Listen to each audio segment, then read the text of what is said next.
Meron ba kayong mga namanang paniniwala? Ganito na ako, pinanganak, pamamatay, sundan mo aking yawak, ganito na akong buhay, ganito di akda, sabi nga, nang may akda, di ko naman kasalanan, pero Mas madaling gumawa ng design kung may template. Mas madaling mag-drawing pag may ruler at mas madaling maglakad kung maglalakad ka sa daanan at hindi sa damuhan. Bad faith ang katagang ginamit ni Jean Paul Sartre to refer to the feeling of acting as if you're not free to make choices. Bad faith is not about religion, it's about choice. Lahat tayo libreng pumili. As defined by Alain de Botton, bad faith is when we convince ourselves to believe in something which we're not really convinced by. Kasi mas madali.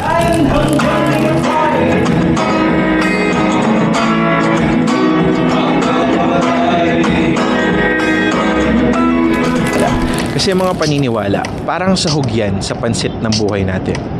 Masarap ang pansit pag maraming sahog. Pero paano kung di ka naman mahilig sa atay o sa balon-balunan? Di ba minsan parang panira ng lasa? Okay lang sana kung bigay lang ng kapitbahay nyo yung pansit. Libre lang naman yan eh. Pero ang buhay natin, sariling pansit yan. Kung ikaw magluluto, ikaw ang magde-decide kung paano. Ikaw ang magde-decide kung anong sahog ang gagamitin mo. Kung mahilig ka sa atay, edi dagdagan mo. Kung di naman, bakit mo lalagyan?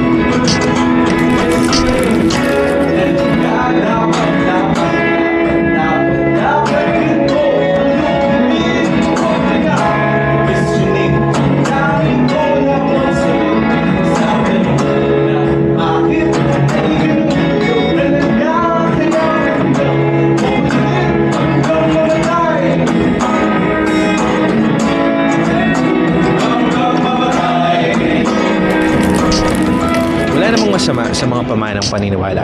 Yung tipong ang recipe na gamit mo, namana mo pa sa lola mo sa uncle. Ibig sabihin lang nun, ganun siya kasarap na nag-survive siya ng ilang henerasyon. Lahat kasi tayo may choice.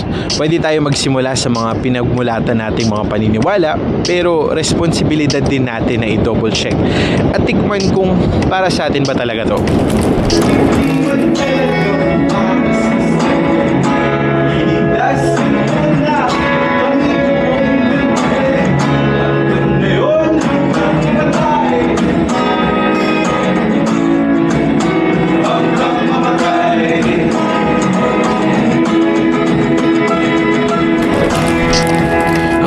Is the first song sa EP kong mga kantang walang mga awit, which is the first EP under Ang Walang Humpay na album.